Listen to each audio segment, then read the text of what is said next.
Instead of telling a parent that the only way you can save your child is by cutting them off, say, no matter what you choose to do, we're going to be here to support you.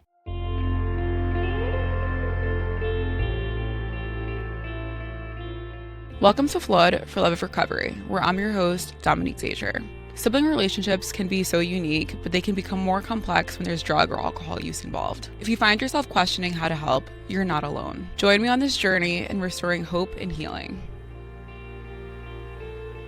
There's a huge divide in how we talk about addiction, and in turn, how we're talking about ourselves, how we're talking about our families, and the types of language that we use that can make a difference. Joseph, I'm super excited to have you on the show today. And you being a storyteller, you understand the power of words. For those listening, Joseph Greed, he's the CEO of LMS Voice. He's also a written word artist, a motivational speaker, and person in recovery. Hi, my name is Joseph Green. I talk a lot.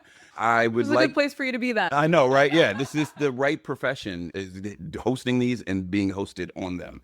I am really excited to be here. We're sort of in the microcosm of the recovery world right now. Having conversations about how we have conversations is so important because there are so many things in between our humanities. Absolutely. So thank you for having me. And thank you for having us in your space. So for those that are watching, we are in Joseph's studio. So thank you for making this accessible for us today. Really appreciative of it. So before we get into it, Joseph and I know each other from our work with the Start with Hope campaign, which was run in partnership between the Ad Council and the National Council for Mental Wellbeing. Joseph helped me craft my story around what it means to find hope in addiction and recovery, and as I've navigated my brother's substance use. So thank you. We'll get into a little bit about that today. You actually shared some of your work with me this week, creating two different stories, both moms who have two sons in recovery or in active addiction. And one person said something that I thought was really powerful in how we talk about substance use and how we talk about how we help someone. And Shelly said, treating my son as if he had brain cancer, because she talks about her daughter's friend who's suffering from brain cancer. And the way we talk about addiction is so different. The way we approach it is so different. And I want to know from you, like, families often tell harsher stories about addiction than they do about other mental health issues, about depression, diabetes, cancer. Why is that? Why is the story between addiction and other diseases or other illnesses so different? It's easier to draw a line between the actions of someone who's in addiction and the consequences of their actions than it is, say, someone with cancer, right? We live in a society where we are surrounded by things that increase our chances of having cancer, right? That you have to go through this. And if you are a person with addiction, it's your fault. And yeah, it sucks, but the only way for you to get better is willpower, bootstraps. And if you don't have that in you, either you don't love your family enough, or you don't love your life enough, or you, and like, if someone passes away from cancer, you don't say they did it because they didn't love their family enough. Even if the folks who get through, my father had cancer, he got through. My father also had addiction, he got through. And neither of the reasons why he got through was his love for family. They were motivating factors in his mind. They probably helped him have a more positive attitude or try a treatment or do something different, but it wasn't the reason. They were medical reasons why he was able to get past these things. Yeah. In both spaces. But if he had passed away from cancer, you wouldn't have been like, that's your fault. Absolutely. I think it's so interesting. Like, you raised two really good points. One being environmental. Like, if someone unfortunately is diagnosed with cancer, you might be looking at the environmental factors and how that might have contributed. But do we ask the same question when it comes to substance use? What environmental factors have potentially influenced that person's substance use? And then also the choice in the matter. Some people might look at addiction as, you're choosing to use substances. However, I think the initial choice comes when you first pick up. However, it quickly spirals after that. It no longer becomes a choice, but more so a thing of survival, which I think is very different when no one's choosing to, be diagnosed with another terminal illness. The dude who plays Spider-Man. Which one? Tom Holland. Okay. I know which one. Tom Holland, the most recent dude who plays Spider-Man, is in recovery, right? And yeah, I was watching an interview with him, and he was like, If someone came right now and alcohol had not been invented and said, I have this thing, right? And if you try it, there's a percentage that you're going to have a good time and walk away and everything's fine.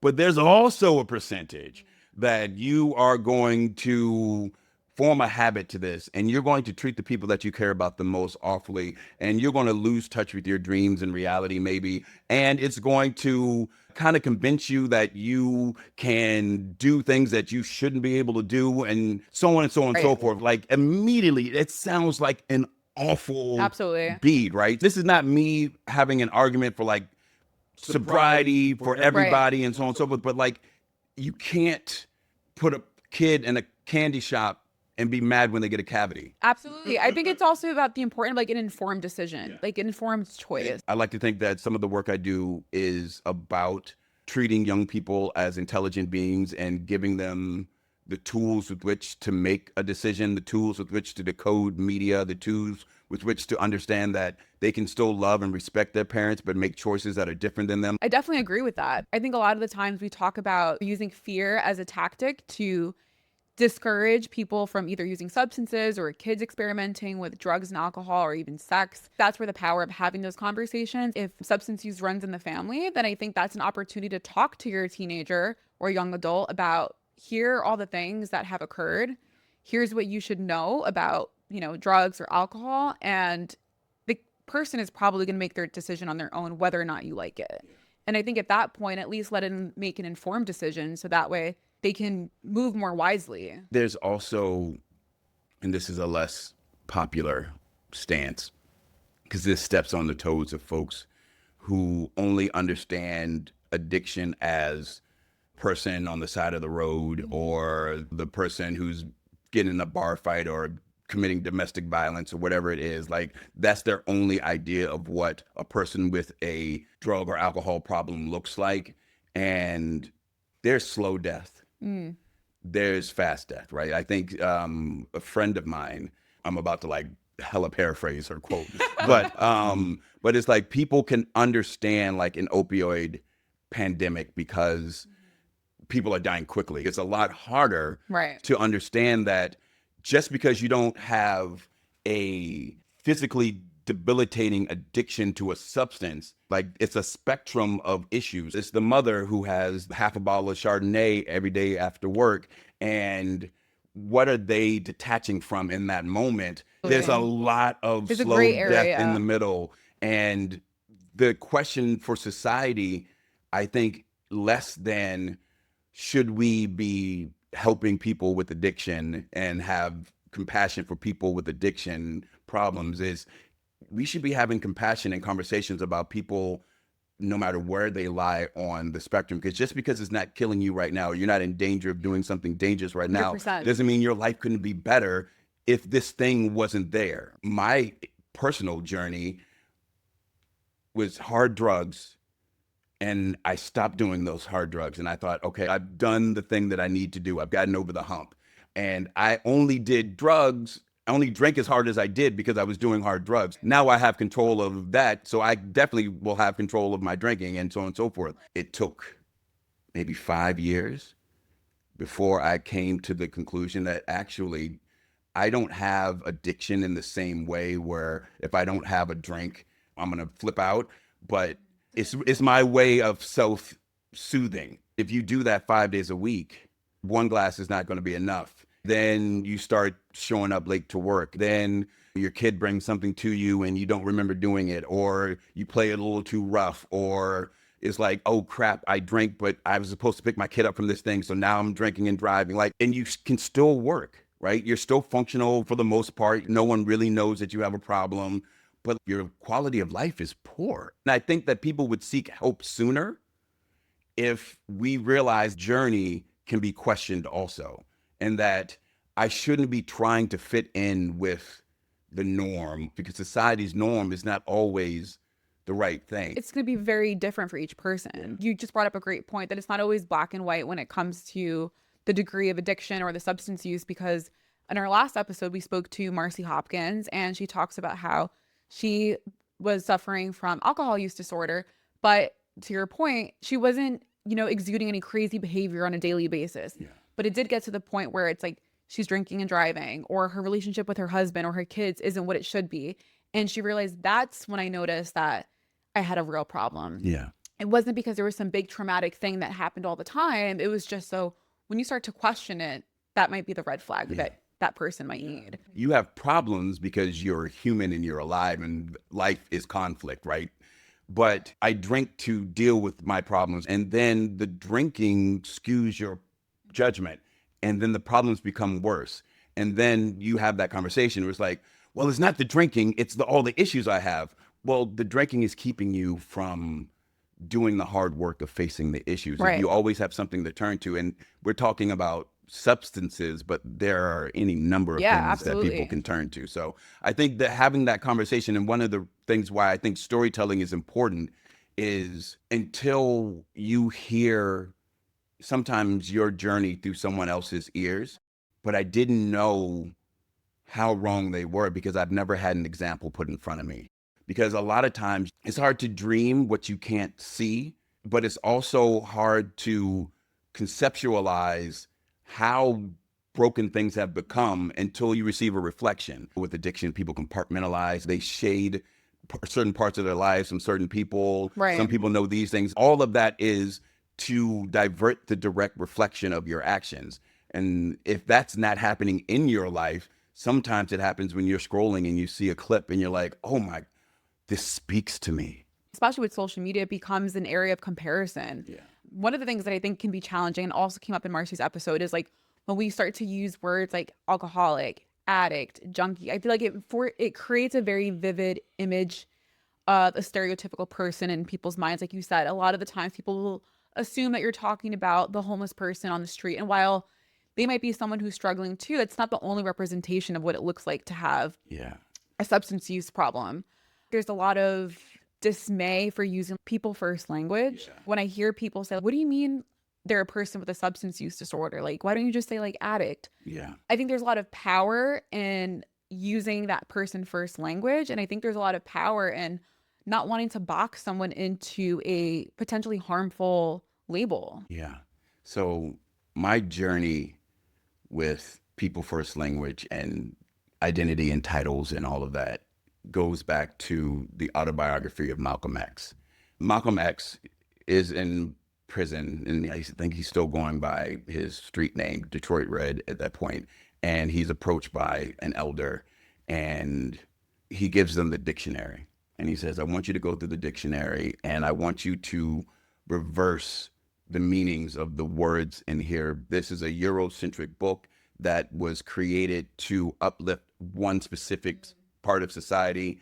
And the first example they give is just simply the word black and the word white, right? And you look up in the dictionary, it's softened through time, but like all of the things in society that we associate with the word black, 95% of them are unfortunate or tragic things. We use the word black to describe things that are soiled, that are dirty, that are broken, that are bad luck, bad omens. And then you flip it and you see the word white and it's pure, pristine, and so forth. You realize that a word that you've been using to describe yourself proudly is also being used to describe all of these negative things. You start asking yourself, one, am I being affected by this? Like, does it change the way I think about myself at all? Or the way we think of ourselves as a collective group of people, whatever the word may be. When I say chair, you think of a specific chair, right? What happens when a word brings up a detrimental image of a group of people? So when I hear addict, all of the references amalgamate in my brain when the word addict has been on screen or used or whatever, right? It's easy to other because I don't look like that thing. It also makes it really difficult to accept that I have a problem because I don't want to look like that thing. Right. Or you don't think that you're, I hate using this term, but people use it a lot, that bad, right? Yeah. I'm not an addict that's that bad. Bad, yeah. And I'm like, I don't look like that, do I? So it's like, I couldn't possibly have a problem. This commercial where it's like, what does it mean to run like a girl? And the guys are like making these jokes and da da da da da. But like there's these young girls who have had a positive influence of what women and girls do. Absolutely. And they're like, this is what it looks like to run like a girl, so on and so forth. And so you're seeing real time, right?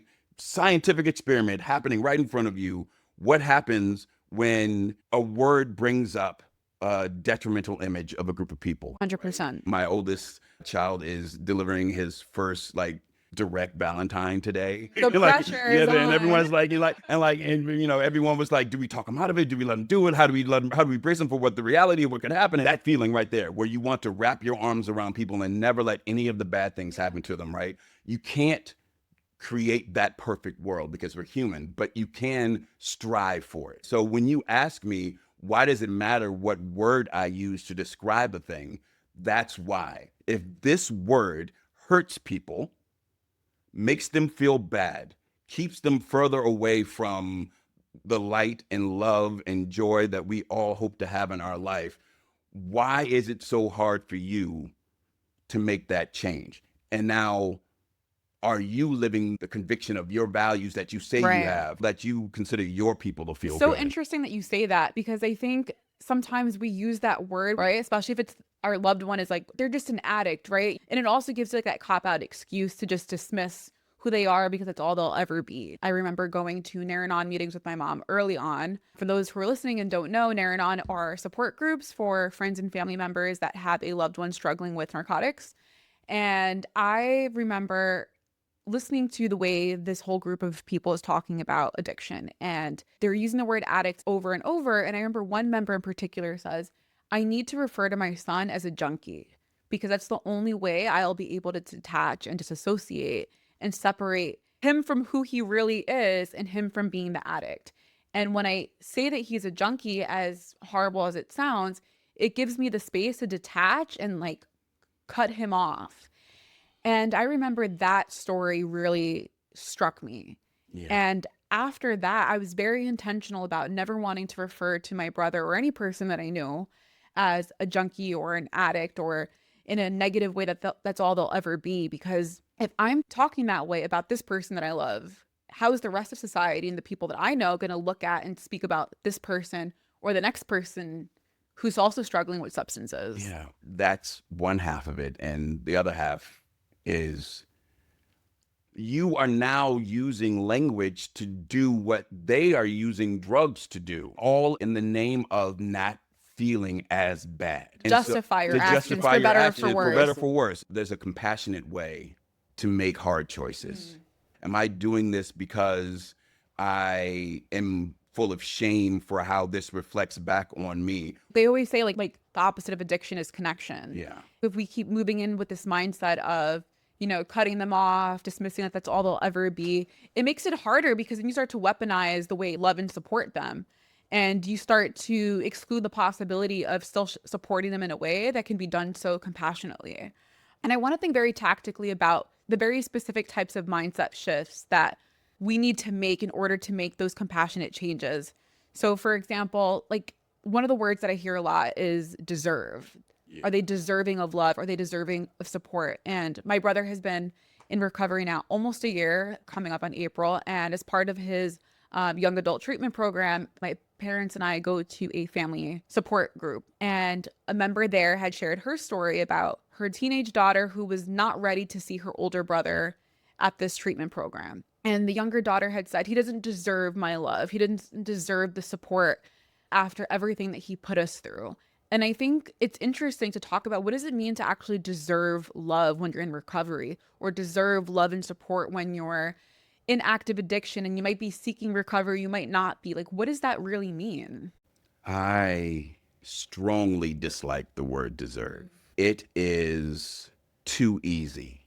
When you say someone isn't deserving of your love, what you're really saying is, I don't have it in me right now to overcome the feelings of hurt and pain Right. to give you love. It's choices. Choices have been made.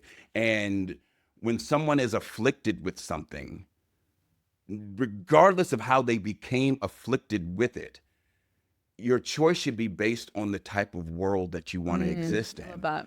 I am here not because I deserve to be here. I have the love of a good woman and 2 children and a relationship with my son's mother that's positive, and my mother's still in my life, not because I deserve it. I can say there are things I've done to earn some of it, but even being put into the position to be able to earn it, it forces us to be accountable for our own actions, even when we choose hard, hurtful things because we've been hurt, right? And then also on the flip side, the person who thinks they deserve the bad things that they have because of the bad things that they've done, it gives them an opportunity to say, no, I can make different choices, even Absolutely. though I've done things that have caused harm. And this is something that I have a line in a poem that is, while apologies are an important step, if the universe is to ever extract the remaining usefulness from us, forgiveness has to be an olive branch we eventually extend ourselves, right? I've done bad things, things that have caused harm, things that have devalued other human beings, things that have made people sad or hurt them and could have been avoided. I've done those things.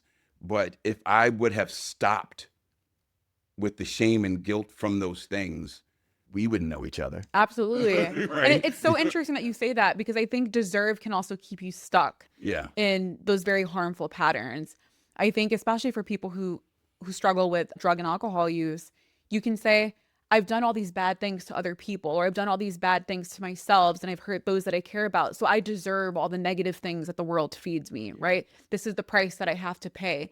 And I think that mentality too can keep you stuck and stop you from making a positive change for yourself, making a positive change for your family or your loved ones. So it's interesting when we think about, you deserve the cards that you were dealt and dealing with it, versus taking away that mindset, understanding I didn't deserve this. This is what I experienced. And now I have the choice and the ability to move forward in a way that works for me. Deserve is the cousin of privilege. It convinces you that certain people are chosen and certain people are not. And that's okay to allow for that type of injustice to exist in the world. Absolutely. It takes away the onus on us. Like, oh man, those poor people over there in that country without food, if they just got their stuff together, when really, if we look at the fact that there's enough food on the planet to feed everyone and enough healthcare to help everyone, the system and the system can only exist if there are people who are willing to call those things out. Yeah. It's so interesting. Going back to the videos that you shared with me and the content that you've been creating with these 2 moms, there was another woman who shared her story, Kathy. And Kathy talks about she was also going to support groups where it felt very one-minded, and she felt that she couldn't really bring herself to make the changes and do the behaviors that people were suggesting, until someone said, there's another way. There's another way to show up and love compassionately, rather than just perpetuating the same idea or belief and story. Yeah, it's interesting. So the rooms saved my life. And by that, I mean having some place to go where I knew I could be understood and supported and held up. But after a while, it started to become a hindrance because my journey needed something else. I needed to be able to speak about it and share about it outside of people who were just being afflicted with the same thing. So you have someone who's in AA, and they are the type of person where if they have another drink, they're going to end up in a bender, and who knows what happens, right? But sitting next to them is somebody who has an issue with self-regulation, and so they drink to feel better, and they have a problem too, but this person needs to be in therapy, right? And this person, they have a lack of connection in their life, and so they need to be with groups of people who are doing positive things to create that feeling of dopamine and joy and attachment. So like, it varies what people need to get better. But because death is so scary, and because there's so much shame around what it means to be addicted to something, people will make you feel bad for wanting to try something else. And they'll say, well, if you go out there by yourself, like, we can't guarantee it's going to work. We can't guarantee that you're going to be able to save your child or Yeah, when the truth is that even if I stayed, you couldn't guarantee that, right? Because there are people in this room right now who've been here the whole time and it's they true. still lost someone, right? Absolutely. And so the goal is less about saving life, and I think it should be about living better. Absolutely. And I think it's less about, one approach versus another being the only way to do things. I think it's about finding the approaches that work best for you. Depending on where you are in your substance use or in your recovery, you might need different resources at different times, right? What might work for you might no longer serve you in a certain amount of time. So I think being amenable to the idea that, you take what you can, you take what's helpful, and you leave the rest, and you find the resources that work best for you. Yeah. And I think instead of telling a parent that the only way you can save your child is by cutting them off, say, no matter what you choose to do, we're going to be here to support you. Statistics may say this or that, but if I started this journey saying that I love this child more than anything else, and I am willing to do anything, and I'm never going to leave this child alone, who am I to say that the material things that they may steal from me is more important than that promise? Who's to say that their self-loathing is stronger than that promise? At the end of the day, the death rate for us all is 100%. Yeah. Right? Is Scary way to put 100%. it. Yeah, but I'm saying like we're all It's not a matter of yeah, if, it's a matter is of it when. when? And so now if that's the guiding principle, the only thing left is how do we live, right? And so there's some people who will not be able to forgive themselves even though they should, or will not be able to forgive themselves for abandoning a child. And there will be folks who will not be able to forgive themselves for not abandoning a child. Right. And the reality, you are now losing more life. You're bringing a perfect segue into like the next idea of what I hear a lot is like this fear of enabling. I feel like the word enabling has developed such a negative connotation, especially with the rise of harm reduction resources. And enabling is often confused with just basic human compassionate care and life-saving resources. And I think we vilified the word enabling so that parents and families are shamed when they try to support their loved one in the hopes that they, quote, reach their rock bottom, which I also have a love-hate relationship with that word. How do you define enabling, and why has it developed this negative connotation with basic human care? There should be one definition. It shines a light on the reality that even if there is a concrete fact, we are still influenced by our own environment, our own experiences. I'm sure if you look up the definition of enable or enabling, it'll say to allow, right? Or to encourage. But that I think when we use that definition you apply it to like 12-step work, or you apply it to harm reduction, it's depending on the belief or the ideology, the definitions have been spun in two totally different ways. This term enabling has brought so much pain and discourse, and it's really divided the addiction and recovery communities. It's really important to understand the motivation behind the person when they're using it. If you are ever taking a term and using it to hurt or break somebody down, that has to do with who you are and your motivations in the moment. Am I actively contributing to the harm and detriment of another person? That's a question that needs to be asked, right? How can I support someone who seems to be hell-bent on harming themselves on a regular basis? How do I support them without making it seem like I agree with their actions? I think it's very well described. And I think talking about, again, harm reduction, it's how am I reducing the harm associated with this person's choices? And instead of putting or building these parameters around the choices you want them to make because you think you know best, but how can I support them and reduce the harm in the choice that they're going to make regardless? I think back to my own personal experiences, again, with my brother. And I think our family struggled for a long time with the idea of like, giving him money to source whatever substances he was using. And I think that's something a lot of families can probably relate to. And you're constantly raised the question. I was always there for my brother, but I constantly went back and forth. And there was this question stamped around my forehead. Am I enabling him? Am I doing the bad thing? Should I be giving him money so he's not out for all hours of the night doing God knows what? Right? Am I saving, am I, by doing that, am I buying him some time off the street? And I think those types of questions there can be very easily wrestled, and we can speak about that for an entire year, having that conversation.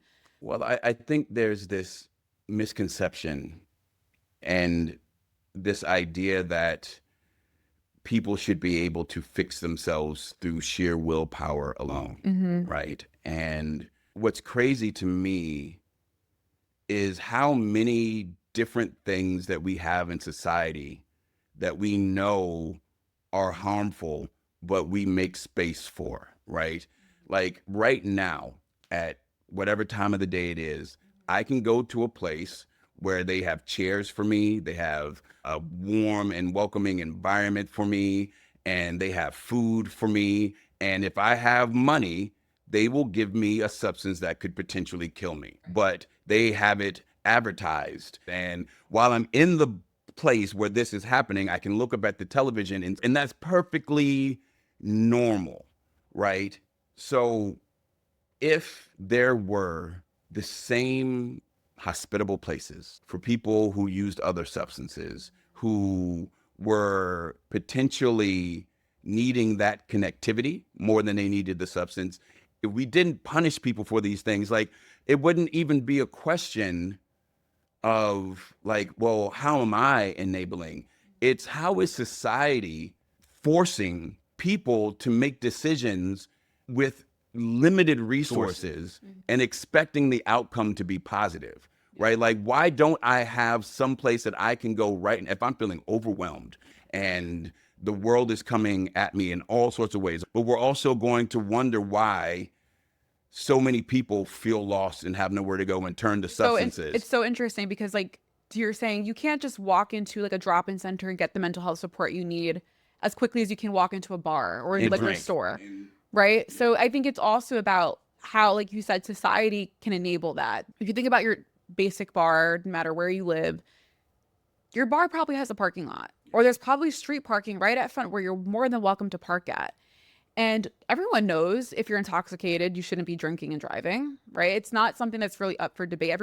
It's pretty much common knowledge, but we still encourage it. There's still a parking lot at the, no one's stopping you from ordering alcohol at a restaurant if they know you're driving. And I think when we talk about other substances, it's very demonized, and it's looked at in a totally different perspective, and that's enabling, right? Prohibition teaches us, right, that it's almost impossible to govern good decision making. Right? People are going to make the decisions that work best for them, or the more we get out there with these things, the better chance we have of affecting the world in a positive way. I want to know, like, get your perspective on what it means to be selfish, or what that concept means to be selfish, how that might translate to families who might be, again, labeling their loved one as someone who's just being selfish and they're using substances because they're an asshole. How much of selfishness would you say is truly survival? The reality is that everything we do is selfish, right? Even if I sacrifice for someone, I'm sacrificing either because of the feeling or emotion that I'm going to get from doing it, because I believe this person is worth it. It's because it's the type of world that I want to live in. So at the end of the day, even if I'm Mother Teresa, all of her acts of charity were also selfish acts because she was contributing to the type of world that she wants, right? And so when you think of it in that way, the idea of, a person who is doing drugs is just being selfish. Yeah, they feel bad without the substance and they want to feel good or normal or better again. We don't necessarily face the repercussions for them, because 9 times out of 10, when I'm doing that 90 miles an hour, I'm going to get to where I'm going. Yeah. Right. And I'm going to get there and no consequences whatsoever. Right. Right. Maybe a ticket every once in a while, but it's very rare that people are going to face the consequences of that action. And so it's something that we all do. So when you, again, like you see someone and they're going through something, and they're saying that person's being a selfish asshole, there is a value to turning that lens back onto yourself and saying, well, what things do I do that are selfish, that may not have the same repercussions? What grace do I seek? And can I offer that same grace to this person, right? Throwing selfish at them as if it were a moral deficiency is only going to make them, one, confused, thinking that I have a choice, but my body is being ripped out of itself when I don't have this thing. So you're telling me that I have a choice. So if I have a choice and I'm still doing this, I must not be strong enough to change. I'm going to stop trying. I will become what you say I am. And then it gets worse, right? Absolutely. Especially for families who want to support their loved ones in active use or recovery, is that a lot of what we do comes out of a place of selfishness. Yeah. You know, I think when my brother was really in the thick of his substance use, I was scared shitless. So a lot of the actions that I was doing to quote support him were really driven by my own fear of what would happen. And it was to make me feel better about the situation as much as it was to make him better, you know, in better health and in a safer space. Well, I mean, at the end of the day, it's preservation, right? You said the word survival earlier. If Right. I'm deciding to cut someone out of my life, that is self-preservation. Absolutely. So that is a selfish thing. I think a lot of the issue we have is we don't want to be made to look foolish. We don't want to be like someone steals something from our home and we tell our friends, oh yeah, Johnny came home and we let him back in and he stole our fine silver. And they were like, we told you if you let him back in. And then you have to ask yourself, like, well, what's more important, Johnny being alive another week or me not having my silver? That's a really soft example because lines have to be drawn where there's Absolutely. violence and things of that And I sort. think But that's like, super important is like something that gets lost a lot is like you can still have those boundaries without abandoning that person. without abandoning that And I person, think that's like something that's very important. you can compassionately say no. You can compassionately draw a line. You can compassionally lock a door and take the key away. I mean, there are ways to do it that force the person to either see their culpability in what's happening Absolutely. without shaming them for it. Like, I understand where you're at with it. And I've had this conversation with friends. There is no guaranteed anything when it's all said and done. And either the person is in recovery and things are great and, you know, they're being interviewed on podcast, or they are being buried and remembered and eulogized. The living is still here. And how do you want that person to spend their last moments, if they are their last moments, knowing that they're loved, knowing that, but for grace, there go I, and that you are not deserving, but worthy. I think everyone is worthy of Yeah. that love and support and compassion. Then there are things you have to do to allow for it to come in. I think people feel shamed sometimes providing that love and support. And, you know, you were talking about these boundaries, and I think families often get stuck on like what boundaries actually look like. How would you talk about each of these things differently between boundaries versus natural consequences versus creating a punishment that you think that they are, quote, deserving of? Boundaries are really something that we create to protect ourselves, but I think they often come through as punishments that we put on other people, or we wash our hands of any boundaries because we think natural consequences will take place. Yeah. I don't believe in punishments. I robbed a bank. Now I go to jail. But nothing in jail is fixing the reasons why I robbed the bank. I am not getting a better education. I'm not getting job training. I'm not getting mental health therapy or alternative ways to deal with whatever trauma made me think that robbing a bank was the only way of doing this thing. I'm not getting any of those things in jail. That's a punishment. If spanking worked, if punishment worked, you would only ever have to do it once, right? So the recidivism of, you know, the kid stealing the candy from the candy jar doesn't stop because you spank them. for some people, there is no thing bad enough to keep them from doing the thing Yeah. that their mind is set on If doing. anything, they'll find a workaround. They'll find a workaround, or they'll be able to absorb the punishment or disassociate from the punishment. They'll know it's coming, so it doesn't have the shock that it did. And then and this is why nonviolent tactics work in protests, you eventually have to become such a monster that, like, you are trying to break this person. You have to stop and say, this is not going anywhere. This punishment is not going anywhere. And if you're not addressing the humanity, so consequences are what happens naturally. If I hit someone, that person is going to be afraid of me. They're going to hit me back. They're going to not trust me anymore. If I take from this household, at a certain point, I'm going to prevent this household from being able to survive anymore. And so at some point, there's a natural line that crosses. I'm not locking you out because I don't like you or because I don't want you here. But if you keep taking from this space, then we won't have anything. And so now you have to make a decision as the person on the other side of that. Are you willing to live with that consequence of this natural boundary? And everyone gets to make what that boundary is for themselves. Absolutely. But it doesn't come from the moral superiority that you are bad, therefore I'm going to do this bad thing to you so that you will now be good. I mean, creating ultimatums. Yeah, ultimatums. It's something that I've done a lot. I've definitely done and learned from. When you put an ultimatum in front of another person, especially when that person is the one who struggles with substance use, you're having them choose between the lesser of two evils that they are perceiving. But usually it's because you're hoping that they make the choice and the decision that you want them to make, not necessarily what you believe is best for them or what they believe is best for themselves. This conversation is different in different parts of society, in different households, in different economic spaces, different cultures. Some communities, putting somebody out is still putting them out into a space that has street lights and is safe, and they could find some place to go where their insurance would be able to and then there's like putting somebody out in like the inner city of Baltimore, and it's just like, I'm putting you out because you are immediately putting them in more harm. But then you have to ask that mother or that parent who has 2 other kids and so on and so forth. It's like, the society does not have the resources in it for me to be compassionate.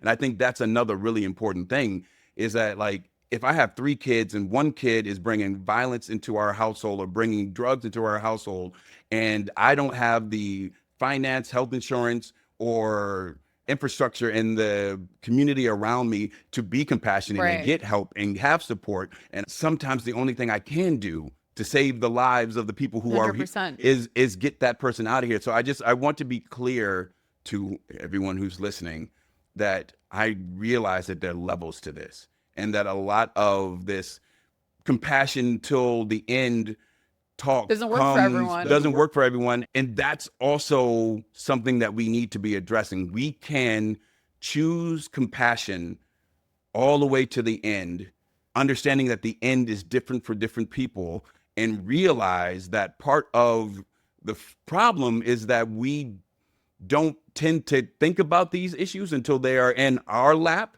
And if we as a society took better care of one another, whether or not we had immediate skin in the game or not, and said, you know what, more important than having another bar in this neighborhood, we need to make sure that we come together at the next city council meeting and insist that, our neighborhood has a mental health space, a respite, a rec center for young people. Like, these are the things that we need to create so that compassion is even possible, right? So coming from where I come from, sometimes I think it's easy for whatever person to just be like, we just got to choose love. Sometimes you can't. Yeah. Sometimes it's not always an option that you're afforded, especially if you're living in survival mode, right? Especially if you're a parent and you do have other kids in your family that you're taking care of. And I think the important part of our conversation, and I think with the conversations in general that I try to have on the podcast, is that it's not a one size fits all approach, right? It's not always going to be, compassion till the end. I think there's a blend of different resources, a blend of different approaches that work for everyone. And I think it's important to change the narrative that there's like a one size fits all. We talked a lot about our experiences, both collectively, supporting families and loved ones, your own story. We talked a lot about the power of language and how that can really influence how we decide to show up for others. How has your experiences and the work you do provided hope for you? And I realized that the greater calling for me was realizing how in recovery, how important my ability to articulate myself was, right? How in my coming to understand myself as a Black person in America, as a father, as a son, as all of these things all came from the power of story, right? Someone said to me once, "Why are you teaching poetry workshops? The world need more poets." And I actually sat with that for a moment, and I was like, I don't think I'm doing that. I don't think I'm trying to create more poets.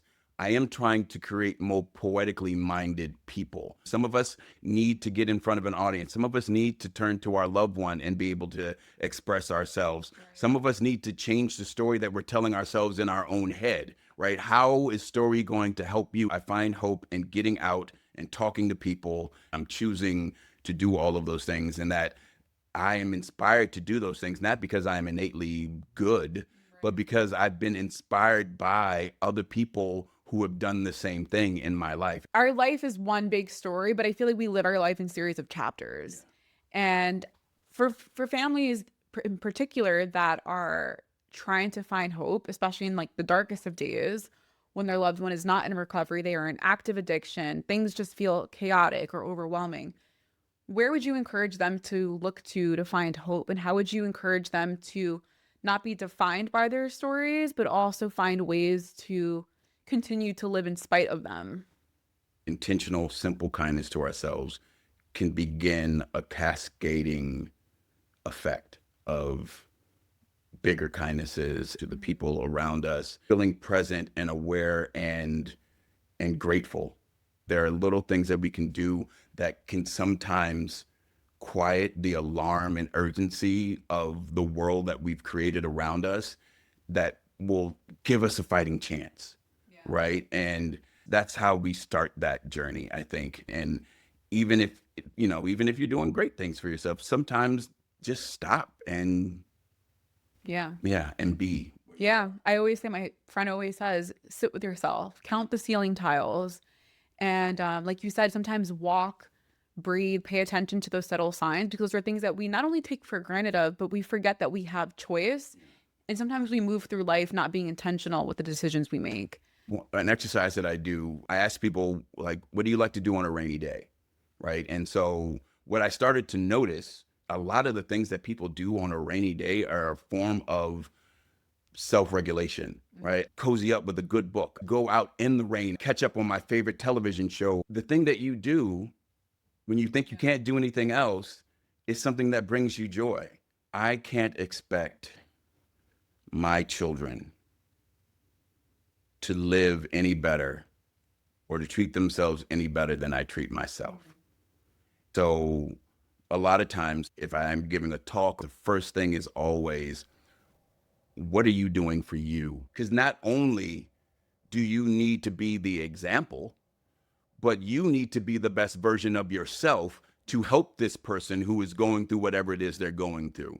The easiest thing for us to do as humans is to see someone who's living hypocritically and allow our cynicism to miss any good news or advice that they're giving us. As a parent, if your child is struggling with mental health or starting to experiment or addiction, no matter where they are, you still need to be the best version of yourself. The family is as strong as the totality of the family. And if you are run down and you're trying to deal with someone who is run down, it's easier for it to break. When your loved one finds recovery or they start their recovery journey, doesn't mean that's when problems are over. Especially if you guys all live together, thinking about how you can fill those cracks that have been there and how you can actually try to support them in that process. Most importantly, we hear this a lot, is putting on your own oxygen mask first. Yeah. There are a lot of miserable, sober people, Yeah. right? And so if you are just trying to get someone to stop doing a thing for the sake of not doing that thing and not providing them with any other alternative, like visibly, of what life could be without that thing, it's really difficult for them to be like, oh yeah, I want to be sober so I can be sober and poor and an asshole. You gotta get the buy-in into wanting to make that change. So that's the power of attraction. I think, like, find joy wherever you can find it. If if you don't have the means to go out someplace, create joy in your home. I love that. I really appreciate you taking the time to shed light on the language that we use, because these are words that we hear all the time. And I think making those changes towards a more compassionate approach starts with how we have these conversations. So I really appreciate you coming onto the show today, Joseph, and keep up the amazing storytelling that you're doing. People will say that there's too many podcasts. I can look up recovery and there's 500 things to choose from and so forth. There's something about the people who staff the lighthouse. There are people who are looking for a light. We don't know what is going to shine and get their attention, but we know that if nothing shines at all, then there's nothing to look at. So I thank you for creating this space for us to have these conversations. And I hope that you have all the success and you dethrone Joe Rogan. But if you don't do those things, know that, that this has made a positive effect in my life, and it will go forward to, touch other people. Oh, thank you. I always say you can't have the light without the dark.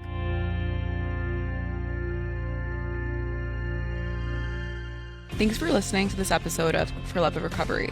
If you enjoyed this episode or know somebody who might, please leave a comment and share it. You can also join our Facebook group, Siblings for Love of Recovery, if you're looking to have deeper conversations around your siblings' drug or alcohol addiction. And remember, where there's hope, there's healing.